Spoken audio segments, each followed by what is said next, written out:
voy con una reflexión que he titulado Infiltración en la Iglesia de la falsa espiritualidad, nueva era. También podríamos decir infiltración en la Iglesia de la falsa espiritualidad gnóstica, más o menos. Sabéis que el Papa Francisco, en Gaudete et Exsultate, habló de los dos errores principales, ¿no? A nivel de la congregación o del dicasterio para la doctrina de la fe, se hizo en un documento llamado Placuit Deo. Y los dos errores principales son gnosticismo y pelagianismo. Yo obviamente voy a hablar aquí del influjo gnóstico, que creo que está muy ligado a la nueva era en el seno de la Iglesia Católica. Comienzo por una breve reflexión sobre el recorrido que ha tenido en la modernidad hasta llegar a este momento, esa deformación del hecho religioso, ¿no? Y me sirvo para ello del documento del Consejo Pontificio de la Cultura, que tenía como título Jesucristo, portador del agua viva, una reflexión cristiana sobre la nueva era. A ver, en la modernidad yo creo que la primera crisis fue la crisis, digamos, de contexto protestante, de Cristo sí, Iglesia no. Ese fue el primer momento crítico, ¿no? Cristo sí, Iglesia no. Eso nace un poco en un contexto protestante, pero hay que decir que en el siglo XX, con nuestra crisis de protestantización interna, también eso dentro del seno de la Iglesia, ese Cristo sí, Iglesia no, ha tenido influjo. De ahí se pasa a un segundo paso, que es el del deísmo, que es el rechazo de la singularidad de Jesucristo. Es Dios sí, Cristo no. O igual, no digo Cristo no, pero Cristo es un mediador más, que es un poco, pues, esto nació en la Revolución Francesa, pero en la Iglesia Católica se infiltra con las teorías del pluralismo religioso. Dios sí y Cristo pues es un mediador más. O sea, primero Cristo sí, Iglesia no. Luego, Dios sí, Cristo no. Y el tercer paso es un poco el de la nueva era, que es espiritualidad sí, religión no. Que creo que eso define la nueva era y define el paradigma en el que nos encontramos. Espiritualidad sí, religión no. En el fondo se caracteriza por sustituir la revelación de Dios por una autoconciencia iluminada. Es la negación quizás del hecho más constitutivo. Vino a su casa. Entonces, bueno, pues podríamos decir, vino a su casa y los gnósticos no lo reconocieron. No, pues es cierto, es así. Son estos, Cristo sí, Iglesia no, después Dios sí, Cristo no, que es el pluralismo religioso, y luego espiritualidad sí, religión no, que es la nueva era. Dejo a un lado sin abordar otro fenómeno que es religión sí, Dios no, que también existe, que a ver los haylos. A ver los haylos hay quienes quieren la religión como una estructura, como un cuidado de la tradición, etcétera, pero Dios, o sea, religión sí, pero Dios no. A ver los haylos, y también los tenemos entre nosotros, y de vez en cuando escriben por ahí artículos de opinión en algunos periódicos, teóricamente defendiendo a la Iglesia Católica y diciendo religión sí, pero yo no creo. Hoy en día hay una gran alianza entre el pensamiento único que se impone, ¿no? El pensamiento único contemporáneo y la nueva era. Se llevan muy bien. El pensamiento único contemporáneo y la nueva era y el agnosticismo están muy bien avenidos. ¿Por qué? Pues porque en el fondo este racionalismo actual lo que pretende es traducir la imagen de Dios a las categorías de la cultura actual, eliminar o reinterpretar cuanto chirríe con lo políticamente correcto. Si dentro de la revelación cristiana hay algo que chirríe con lo políticamente correcto, se elimina. Pues, por ejemplo, todo el tema LGTB, eso hay que suprimirlo, hay que eliminarlo, hay que adaptar, ¿no? Hay que adaptarlo a lo políticamente correcto. Ellos dicen que hay que hacer razonable la religión. Lo cierto es que pretenden domesticar el cristianismo, ¿no? Es como un renunciar a cristianizar el mundo en el fondo, para mundanizar el cristianismo. El tema clave, la frontera divisoria, ¿no? donde nos jugamos la verdadera vivencia de la religión cristiana o su rechazo, la frontera, sin duda alguna, no me he cansado de repetirlo, es la revelación. Hoy en día la frontera entre la creencia y la increencia no está en la afirmación de la existencia de Dios o en su negación. No es esa la frontera, esa era la frontera de los años 70. Estaban los ateos, que eran materialistas, y los creyentes. Esa no es hoy en día la frontera. Hoy en día te encuentras gente que sí que cree en un ser, sí, una energía y tal. A ver, para efectos prácticos es como si no fuese creyente. Creer en una energía, en un absoluto, no te va a cambiar los parámetros de la vida. Básicamente estás como el ateo, vamos. La frontera clave es la revelación, la centralidad de la revelación. La pregunta es, fijaros bien, no tanto si Dios existe o si Dios no existe, ¿no? Si hay algo o no hay algo. La pregunta es, ¿Dios ha hablado? ¿Dios se ha comunicado? Esa es la clave. Dios ha hablado, Dios se ha comunicado.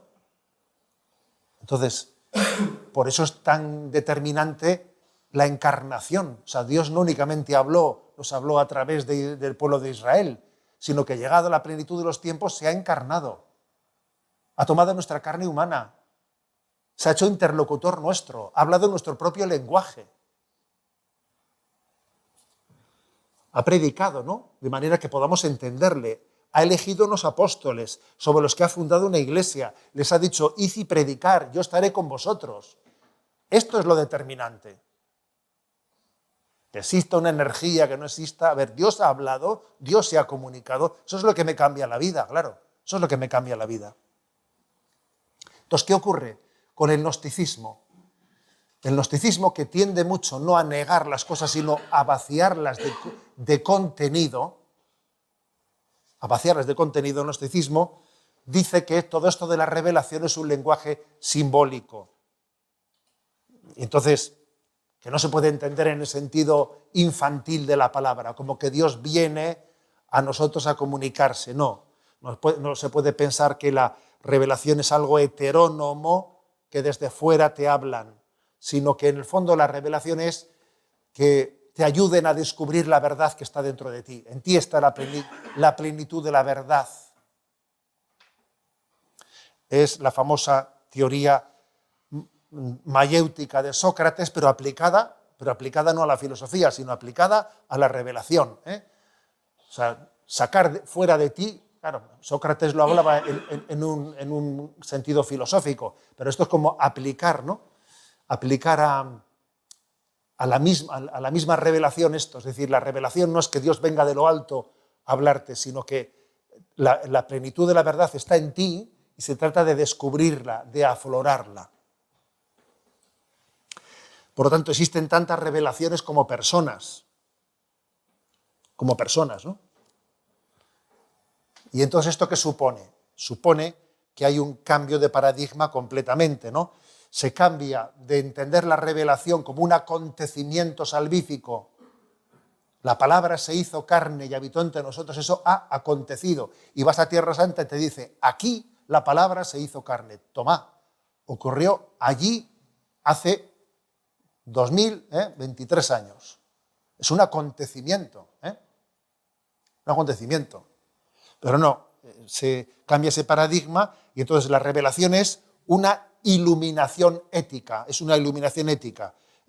Los evangelios sirven para iluminarnos éticamente. Nos enseñan el altruismo, nos enseñan a compartir. Nos muestran máximas sapienciales de cómo conducirnos en la vida y cómo ir descubriendo la sabiduría que todos tenemos dentro de nosotros. A esto se le llama fe adulta. Ojo con la palabra, fe adulta.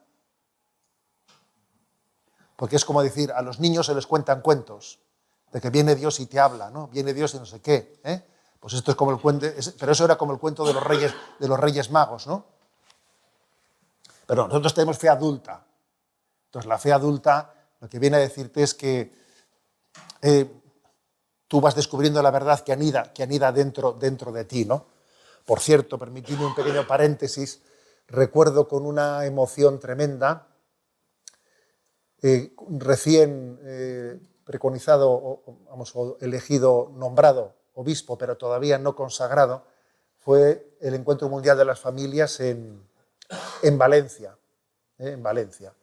Y recuerdo que yo allí me dijeron, puede usted ir, aunque todavía no esté consagrado, puede ir y estar con los obispos. Hombre, yo allí que me apunté, claro.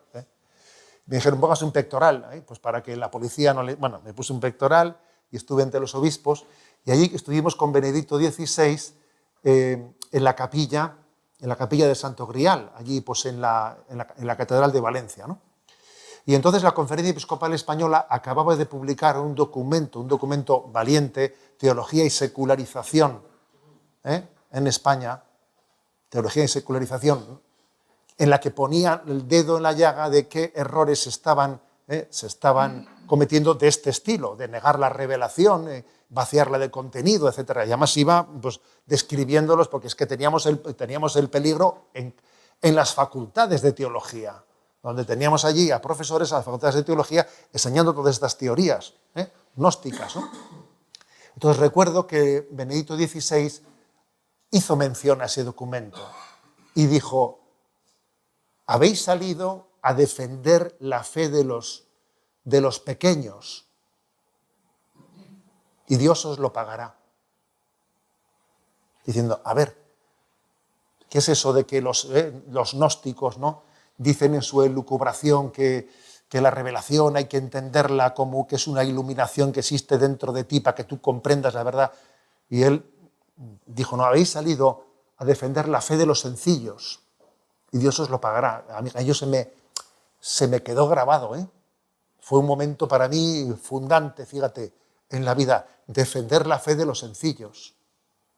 Porque algo que tiene el Evangelio es que, bueno, pues Jesucristo habla indistintamente a un niño, a un adulto, a un doctor en filosofía y a alguien que no sabe leer y escribir. O sea, la revelación tiene la capacidad de ser dicha al mismo tiempo y en plenitud de verdad para todas esas personas. Eso solo lo puede hacer la palabra revelada de Dios, porque es palabra en verdad. Bueno, por lo tanto, claro, si no existe revelación objetiva, sino subjetiva, todas las religiones son igualmente válidas o inválidas, claro. Básicamente, cada religión es como una copa en la que hay que beber el vino de la espiritualidad. Antaño solíamos beber de una única copa. Hoy en día hay que probar un poco de todas las copas para hacer una visión de conjunto. Bebes un poco de esta copa, bebes un poco de esta otra copa, de la otra copa, ¿no?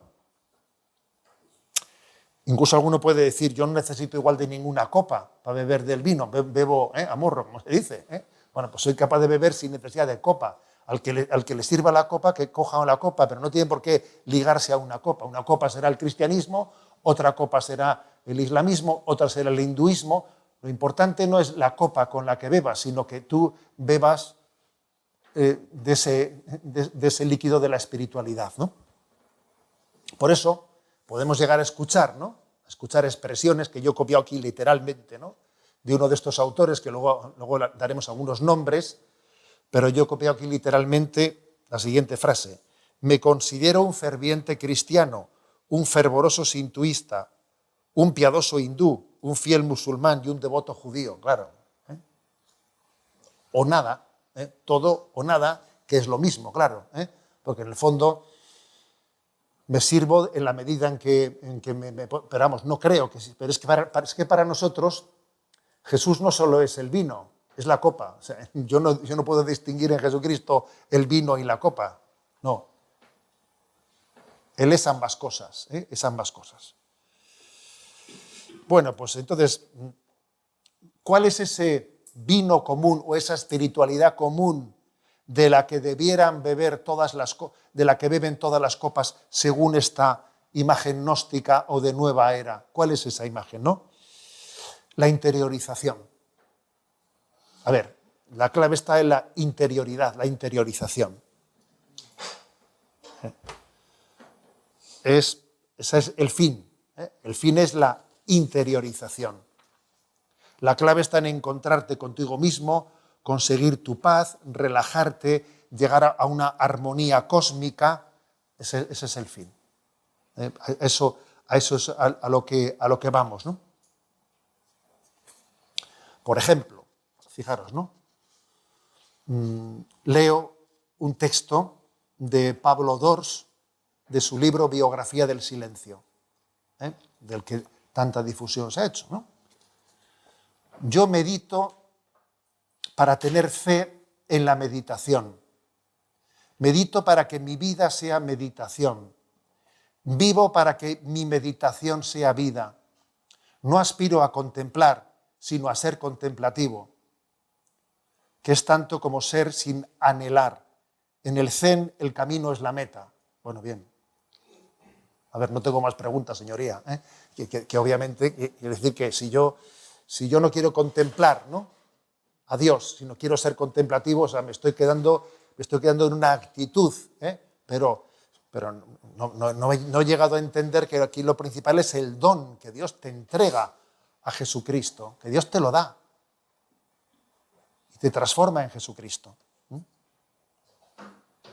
Entonces, quizás con un poco de yoga, de zen o de reiki te puede servir para interiorizar. Quizás te ayude el Evangelio, igual el Evangelio también te puede servir para interiorizar, o quizás el Corán, o sea, lo que fuere, ¿no? Ese es el parámetro, ¿no? Como si el fin fuese el medio. A ver, el medio no es el fin. Yo, claro, cuando uno dice mi objetivo no es contemplar, es ser contemplativo. Perdón, si yo soy contemplativo es para contemplar, para acoger el don de Dios, si no, estoy convirtiendo el medio en un fin, ¿no? Llegando más lejos, para fundamentar esto, el gnosticismo se apoya en dos errores filosóficos, que son el panteísmo y el inmanentismo. Primero el panteísmo, porque en el fondo se niega que Dios sea alguien distinto de uno mismo. Yo he entrado en alguna capilla por ahí, en algún centro de espiritualidad, ¿sabes?, donde el retablo, lo que tenía que ser el retablo, se ha puesto, ¿no? Se ha puesto un cristal transparente para ver toda la naturaleza del fondo, y allí se ha escrito, ¿no?, Dios es la roca, Dios es el aire. Bueno, pues muy bien, Dios es la roca, Dios es el aire, pues yo solo he visto con estos ojos que Dios me ha dado, ¿no? La meta es llegar a la unidad, a una fusión con el absoluto. Se borran los límites entre Dios y la criatura. La meta es romper las limitaciones de la personalidad y fundirse con la totalidad.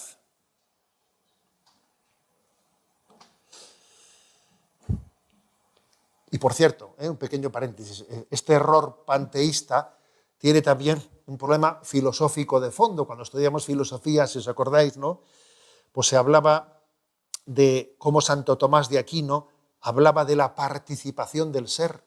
Claro, es que para entender lo que es ser criatura, hay que entender que tenemos una participación del ser. No somos Dios, somos una criatura que participa del ser de Dios, pero no somos Dios, ¿no? Y Santo Tomás de Aquino hablaba de la analogía de atribución intrínseca, o sea, que eran conceptos filosóficos muy importantes para no caer en el panteísmo, ¿sabes? Si tú prescindes de una filosofía realista, al final, obviamente, caes en el panteísmo fácilmente. Dios eres tú. Incluso es un error hablar de un Dios en el sentido heterónomo. Hay que superar el concepto dual del personalismo, como que yo soy una persona que hablo con otra persona que es Dios. Pues toda esta escuela, por ejemplo, Xavier Meloni, el jesuita, que fue también responsable de Centro de Espiritualidad de Manresa. A ver, Xavier Meloni dice claramente que hay que superar ese concepto dualismo del personalismo y que hay que trascenderlo para llegar a una filosofía de la unión, o sea, uniendo Occidente con Oriente, superar el personalismo para llegar a una fusión plena con el todo. Ya, pero si yo doy por superado el personalismo, es que estoy vaciando de contenido pues, el corazón de la revelación, que es que Dios es Padre, Abba, Papá, que es lo que nos vino a revelar Jesucristo. ¿Qué es lo que nos vino a revelar Jesucristo, ¿no? Y luego viene alguien y te dice, pero eso es una imagen, es una forma metafórica de hablar. Y le digo, no, y lo tuyo no. Porque esto es muy gracioso. O sea, aquí hay cierta gente que califica de metafórico la propia palabra revelada y piensa que la de él no es metafórica. Dios se ha revelado bajo la imagen personal del Padre. Superar el personalismo o la categoría personal es vaciar la revelación de contenido.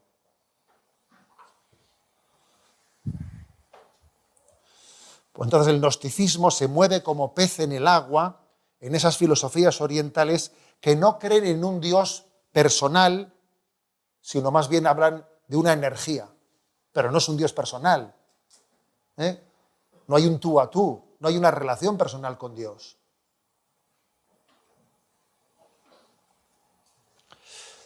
Y fijaros, esto es tan grave que uno, por ejemplo, puede llegar a escuchar cosas como las siguientes, ¿no? Esto que digo ahora lo he cogido literalmente de una conferencia de Xavier Meloni. Dice él, estamos dando un giro en este momento, ¿no?, tan importante como el paso que se dio de pasar del judaísmo al cristianismo. Esta nueva espiritualidad que están haciendo en el siglo XXI, pues supone pasar a entender que es que Cristo soy yo, en la forma de mi plenitud. El paso del judaísmo al cristianismo fue un paso muy importante, pero en este momento el cambio de paradigma, dice, el cristianismo tradicional se quedó a medio camino con ese paso del judaísmo al cristianismo, y nosotros decimos que, dice él, cuando nosotros decimos que vamos a Jesús, yo voy a Jesús, en realidad estamos diciendo que vamos a nosotros mismos. Porque Cristo soy yo, bajo la forma de mi plenitud. A ver, esto es lo que hay, es lo que hay en el gnosticismo. Por eso creo, ¿no?, que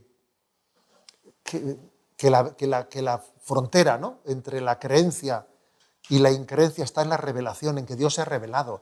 Y se ha revelado en categorías personales. Y Dios es Padre y envió a su Hijo y es hermano nuestro. Y eso no es una mera metáfora, una imagen. Es que nosotros hemos sido creados a imagen y semejanza de Dios. Y por eso somos personas. Por eso somos personas, porque tenemos esa imagen y semejanza de Dios. O sea, no es que personalicemos a Dios, es que Él nos ha hecho personas a su imagen y semejanza. Bueno, como veis el tema es un tema muy, muy delicado, muy delicado. Pero está esto muy introducido entre nosotros, ¿no? Yo os he hablado aquí de dos autores. Uno es Xavier Meloni y otro es Pablo Dors. Bueno, que hay muchos círculos, ¿no?, que beben de esa concepción que está fuertemente impregnada de gnosticismo y de nueva era. Algunos puntos iluminadores, ¿no?, para desenmascarar, ¿no?, esa maraña gnóstica. El concepto de pecado.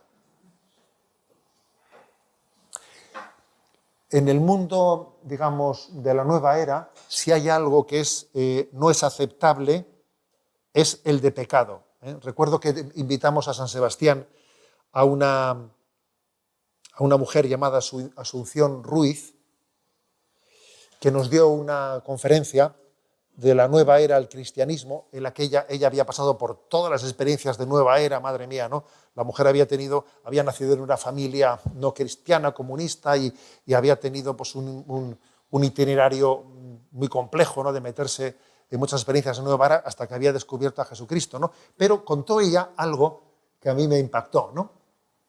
Contó que cuando ella empezó a acercarse, ¿no?, al Señor, estaba metida en unos círculos de nueva era, y entonces ella comenzó a rezar el rosario.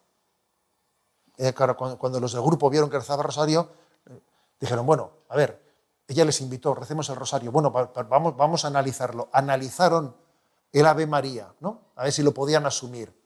Pero curiosamente ella dijo que estaban dispuestos a también asumir ellos el Ave María, pero con una condición, que si quitase la expresión, ruega por nosotros pecadores. Eso no. O sea, la frase del Ave María que no podían aceptar era el reconocimiento de ser pecador, porque lo propio de la nueva era es entender que en el hombre lo que puede haber es falta de autoconciencia, pero no pecado.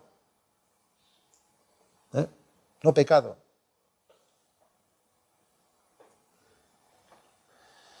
Entonces, pues en esa conferencia de Xavier Meloni a la que he hecho referencia, pues también cuando sale, ¿no?, y se le ponen a hablar sobre este asunto, pues él dice explícitamente en esa conferencia que pues es posible, a preguntas de uno de los asistentes a la conferencia, dice que, por ejemplo, que el sacramento le dice, pero entonces la confesión, ¿qué es la confesión? Y dice, hombre, es posible que el manifestar tú ante un sacerdote tus limitaciones te ayude a crecer, a tomar conciencia, pero que obviamente si tú en vez de manifestarlo ante un sacerdote te ayuda más manifestarlo ante un espejo y que ante el espejo tú mismo tomas conciencia, pues es lo mismo. Poder hacer ese ejercicio de autoconciencia, de tomar conciencia ante un sacerdote o ante un espejo, literalmente tomado de esa conferencia. Porque en el fondo, como digo, la clave, no existe un pecado, una ofensa a Dios que deba de ser perdonada. Eso de que mi pecado ha ofendido a Dios y entonces yo busco una mediación de la Iglesia para perdonar. No, se trata de superar mis limitaciones e ir creciendo en autoconciencia. Por lo tanto, uno de los temas claves es el del pecado. Otro es el de la salvación, el concepto de la salvación. Obviamente, para la nueva era, para el gnosticismo, el hombre no necesita ser salvado. Hay que quitarse de la cabeza eso de que Jesús derramó su sangre por el perdón de los pecados. Estamos salvados en la medida en que tomamos conciencia de que somos Él, somos Dios. Ser seguidor de Cristo es un escenario entre los posibles para hacer un proceso interior, un proceso de interiorización.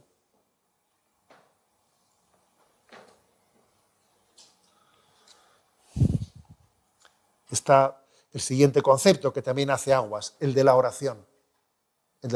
Obviamente, la oración se convierte en un monólogo, no en un diálogo, ¿no? Los textos de Pablo Dors sobre la biografía del silencio está el que os he dicho antes, ¿no? Yo medito para tener fe en la meditación, medito para que mi vida sea meditación, vivo para que mi meditación sea vida. No aspiro a contemplar, sino a ser contemplativo. Y dice, me centré en el silencio, que es una auténtica revelación. El silencio es el marco, el contexto que lo posibilita todo. ¿Y qué es todo lo demás? Lo sorprendente es que no es nada, nada en absoluto. Claro que digo nada, pero bien podría decir todo. Entonces, al final, la oración es buscar un silencio interior en el que el hombre alcance ese vacío. Recuerdo que el padre Mendizábal, por cierto, con mucha intuición decía, cuando uno se centra, ¿no?, en esta especie de, cuando uno se centra en vencerse a sí mismo o negarse a sí mismo, paradójicamente cuando uno se centra en que su yo desaparezca, paradójicamente el que gana es su yo, porque es él el que lo está intentando. O sea, no salgo de esa tautología, ¿no? Bueno. Por lo tanto, ¿no? Pongo algún ejemplo más de Pablo Dors. Dice él, gracias a sentarse, respirar y nada más, comencé a percatarme de que la tendencia egoísta podía erradicarse no ya por la vía de la lucha y de la renuncia, como se me había enseñado en la tradición cristiana, O sea, que de alguna manera suplimos la ascética por la relajación. Se puede vivir sin pelear con la vida. ¿Por qué ir en contra de la vida si se puede ir a su favor? ¿Por qué plantear la vida como un acto de combate en lugar de un acto de amor? O sea, fijémonos que en el fondo no solo se vacía la mística, sino que también se anula la ascética. No solo se vacía la mística, no hay un encuentro con un Dios, también de alguna manera se anula la ascética. He dicho antes, ¿no?, pues que hay dos parámetros filosóficos. Uno es el panteísmo. Me queda por explicar el del inmanentismo. El cristianismo afirma el equilibrio entre inmanencia y trascendencia. Decimos por una parte que Dios es más íntimo a mí que mi propia intimidad, y decimos al mismo tiempo que Dios me trasciende absolutamente, ¿no? Es el absolutamente otro, pero al mismo tiempo es más íntimo que mi propia intimidad. Afirmamos la inmanencia y la trascendencia de Dios. Sin embargo, en la nueva era, en el gnosticismo, hay una confusión completa entre lo natural y lo sobrenatural. Se confunde la relajación interior con el don del Espíritu Santo. Pues por ejemplo, ¿no?, con toda la teoría del yoga, ¿no?, de que si hay una energía que sale de la columna vertebral, que se llama el Kundalini, y que si los chakras están abiertos se une con la energía universal y tal y cual, ¿no? Vamos a ver, dice, imagínate que hubiese algo de cierto en todo eso. Imagínate, que es echar la imaginación, pero bueno, vamos a imaginarnos que hubiese algo de cierto en eso. Eso sería sobrenatural. ¿Qué va a ser sobrenatural? ¿Qué tiene que ver eso con lo sobrenatural? A ver, lo sobrenatural es la intimidad de las personas divinas comunicada en Jesucristo. Si fuese cierto, intento saber, ¿no?, que existen energías corporales que se unen a las energías cósmicas, si fuese cierto algo de eso, considerar que eso es lo sobrenatural y confundir eso con la acción del Espíritu Santo y el don de la... Es confundir dos parámetros completamente distintos. Eso seguiría siendo natural, no sería sobrenatural. Pero aquí se está confundiendo lo natural y lo sobrenatural completamente.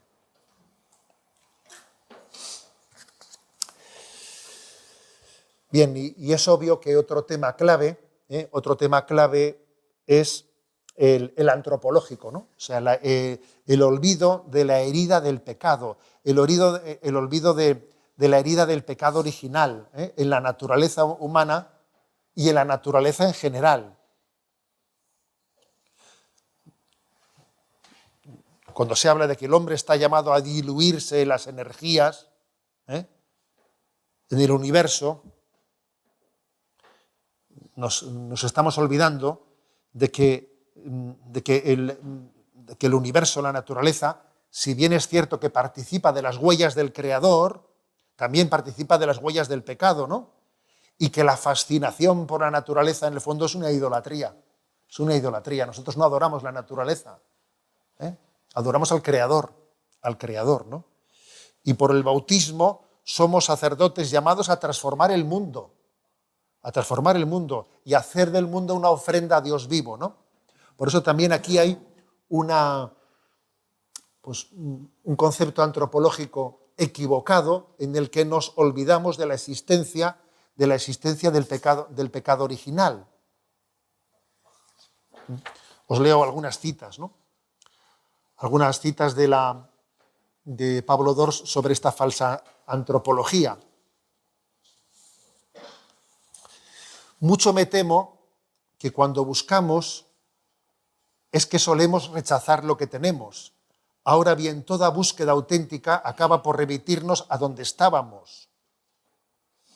El dedo que señala termina por darse la vuelta y apuntarnos a nosotros mismos, ¿no? O sea, es un concepto antropológico en el que uno comienza y termina en sí mismo y no se trasciende, no hay trascendencia, ¿no? Es pura inmanencia. La tierra prometida eres tú. Eso es lo que se aprende en la meditación. No puedes desesperar, puesto que el tesoro está en ti, lo llevas siempre contigo. Vivir es transformarse en lo que uno es. Basta con no tener ideas sobre las cosas o situaciones. No hay que nadar en contra de corriente, ni siquiera hay que nadar.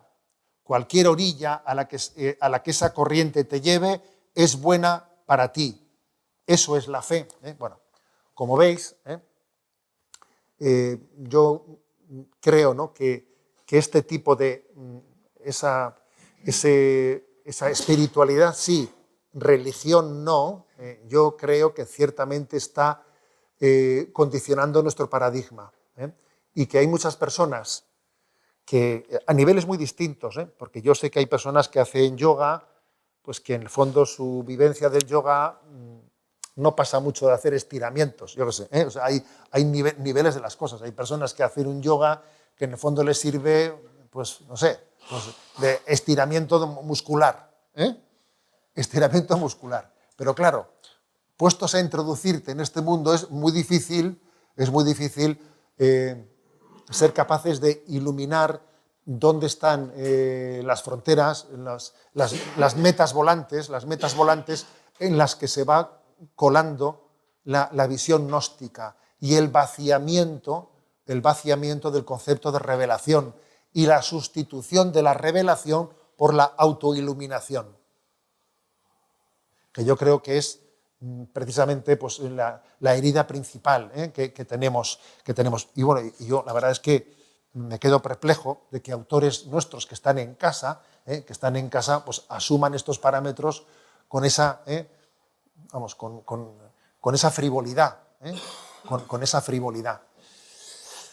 Yo creo que una respuesta importante y proporcionada es que seamos predicadores no solo de lo que Jesucristo reveló, sino que también tenemos que ser predicadores de la revelación misma, o sea, del hecho de la revelación, de decir, Dios ha hablado. ¿Te das cuenta de lo que es eso? Palabra de Dios, te alabamos, Señor, ¿te das cuenta de lo que hemos hablado? O sea, es decir, yo creo que tenemos que intentar no solo predicar lo que Dios ha revelado, sino caer en cuenta del hecho de la revelación. Shema Israel, ¿te das cuenta de lo que te ha dicho? Que Dios te va a hablar, tú, párate y escucha, tú eres consciente de eso. ¿Tú eres consciente de que la Sagrada Escritura es palabra de vida eterna? ¿Te das cuenta de ello? O sea, el hecho de la revelación debería ser para nosotros una expresión de la infinita misericordia que Dios ha tenido, que no se ha quedado en la distancia, viendo cómo el hombre intenta aproximarse y hacer teorías, ¿no?, sobre quién es Dios, sino que ha venido en nuestro socorro y nos ha hablado en nuestras categorías, ha asumido nuestro lenguaje humano para poder comunicarse con nosotros. O sea, creo que tenemos que ser unos enamorados del concepto de la revelación. Igual que Julián Marías, ¿no?, decía a los sacerdotes, tienen ustedes más que hablar del alma humana, hablen más del alma humana. Yo creo que también tenemos que decir al mismo tiempo, tenemos que hablar más de la revelación, de que Dios se revela, de que Dios ha hablado, ¿no? Por su entrañable misericordia nos visitará el Dios que nace de lo alto. Bueno, pues me quedo aquí, pero creo ciertamente que he hablado yo de infiltración en la Iglesia de la falsa espiritualidad nueva era o gnóstica, y creo, ¿no?, que lo que dice el Papa Francisco de que hay dos enemigos principales, ¿no?, o dos herejías principales que tienen presencia en nuestro tiempo, que es el del pelagianismo, el del gnosticismo. Si a mí me dijesen, a ver, ¿cuál de los dos tiene más influjo actualmente?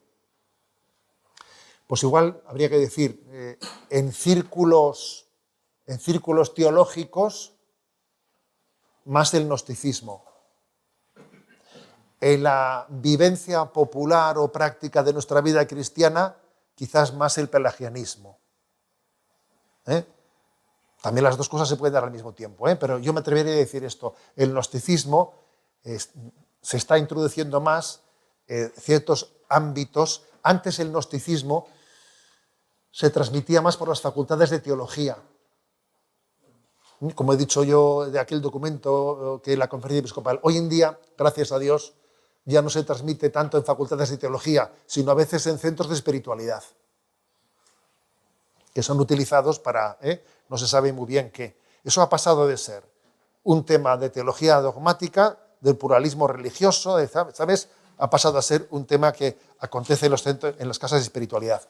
Mientras que quizás el pelagianismo acontece en nuestro día a día, en nuestra vida pastoral, en nuestro no tomar en cuenta, no tener conciencia de la asistencia de la gracia en todo lo que hacemos. Me atrevería a resumirlo así. Pero si os parece, ahora tenemos un breve diálogo sobre ello.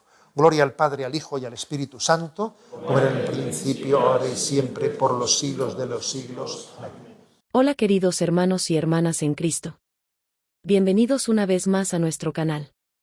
Hoy quiero compartir con ustedes una reflexión profunda sobre una conferencia muy importante del obispo José Ignacio Munilla, titulada Infiltración en la Iglesia de la falsa espiritualidad nueva era.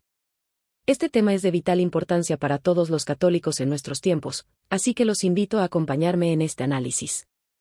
Análisis del contenido. La conferencia del obispo Munilla presenta un diagnóstico preciso y valiente sobre uno de los desafíos más sutiles pero peligrosos que enfrenta la Iglesia católica contemporánea: la infiltración del gnosticismo y la espiritualidad de la nueva era en el seno mismo de nuestras comunidades cristianas. El prelado estructura brillantemente su exposición identificando 3 etapas históricas de crisis que han llevado al momento actual. Primero, la ruptura protestante con su lema, Cristo sí, Iglesia no. Segundo, el deísmo de la Ilustración con Dios sí, Cristo no. Y finalmente, la nueva era con espiritualidad sí, religión no. Esta progresión muestra cómo cada crisis ha ido vaciando progresivamente el contenido específico del cristianismo. Lo más penetrante del análisis de Munilla es su identificación de la verdadera frontera divisoria en nuestros tiempos. No se trata ya de la clásica división entre creyentes y ateos, sino entre aquellos que aceptan que Dios ha hablado realmente, que se ha revelado de manera objetiva, y aquellos que reducen toda revelación a una iluminación subjetiva interior. Esta distinción es fundamental porque toca el corazón mismo de la fe católica. El obispo demuestra cómo el gnosticismo contemporáneo, al igual que el antiguo, tiende a vaciar de contenido las verdades reveladas, convirtiéndolas en meros símbolos o metáforas que cada persona puede interpretar según su propia iluminación interior. Esto lleva inevitablemente al relativismo religioso, donde todas las religiones se convierten en copas diferentes para beber el mismo vino de la espiritualidad genérica. Particularmente revelador es el análisis que hace de autores como Xavier Melloni y Pablo Dors, cuyas enseñanzas, según Munilla, ejemplifican esta infiltración gnóstica. La cita de Melloni sobre superar el personalismo es especialmente preocupante, pues efectivamente vacía de contenido la revelación central del cristianismo, que Dios es Padre, que establece una relación personal con cada uno de nosotros. El testimonio personal del obispo sobre su encuentro con Benedicto XVI en Valencia añade una dimensión emotiva y pastoral muy valiosa. La frase del Papa emérito, «Habéis salido a defender la fe de los sencillos», resuena como un eco del mismo Evangelio, donde Cristo alaba al Padre porque ha revelado estas cosas a los pequeños y se las ha ocultado a los sabios y entendidos. Munilla también acierta al señalar cómo esta falsa espiritualidad afecta conceptos fundamentales como el pecado, la salvación y la oración. La negación del pecado como ofensa real a Dios y la reducción de la oración a un monólogo interior de autoconciencia son síntomas claros de esta desviación gnóstica. El análisis filosófico que presenta es igualmente sólido. Los errores del panteísmo e inmanentismo que identifica como fundamentos del gnosticismo contemporáneo muestran la importancia de mantener una filosofía realista, como la tomista, para preservar la integridad de la doctrina católica. Sin embargo, creo que la conferencia podría beneficiarse de una mayor distinción entre prácticas que pueden ser problemáticas en sí mismas y el uso que algunas personas hacen de ellas. El mismo Munilla reconoce que hay personas que practican yoga simplemente como ejercicio físico, sin implicaciones espirituales. Esta distinción pastoral es importante para no crear escrúpulos innecesarios. También sería valioso profundizar más en las respuestas positivas y constructivas. Aunque el obispo menciona la importancia de ser predicadores de la revelación misma, podría desarrollarse más cómo formar a los fieles para discernir entre auténtica espiritualidad católica y sus imitaciones gnósticas. La conferencia cumple un servicio invaluable al alertar sobre estos peligros, pero también plantea el desafío pastoral de cómo acompañar a quienes, buscando sinceramente una vida espiritual más profunda, pueden haber sido atraídos por estas corrientes. La respuesta no puede ser solo la denuncia, sino también la propuesta de una auténtica mística católica que satisfaga esa sed legítima de encuentro con Dios. Es notable cómo Munilla conecta este problema con las dos herejías que el Papa Francisco ha identificado como principales amenazas contemporáneas, el gnosticismo y el pelagianismo. Su observación de que el gnosticismo se transmite ahora más a través de centros de espiritualidad que de facultades de teología es particularmente aguda y preocupante. La conferencia nos recuerda que la defensa de la fe no es solo una cuestión intelectual, sino profundamente pastoral. Se trata de proteger la fe sencilla de los pequeños contra sofisticaciones que, bajo apariencia de profundidad espiritual, vacían el cristianismo de su contenido específico y transformador. Despedida. Hermanos, esta reflexión del obispo Munilla nos invita a todos, sacerdotes, religiosos y laicos, a ser vigilantes y a la vez constructivos. Vigilantes para reconocer estas infiltraciones sutiles, y constructivos para proponer la auténtica experiencia mística católica, centrada en el encuentro personal con Jesucristo vivo y resucitado. Los invito a que reflexionen sobre estos temas, compartan este video si les ha sido útil, y sobre todo, que profundicen en su propia vida de oración auténticamente católica. No olviden suscribirse al canal y activar las notificaciones para no perderse nuestros próximos análisis. Que la Virgen María, sede de la sabiduría, nos ayude a discernir siempre la verdad del error, y que el Espíritu Santo nos guíe hacia toda la verdad. Hasta la próxima, y que Dios los bendiga.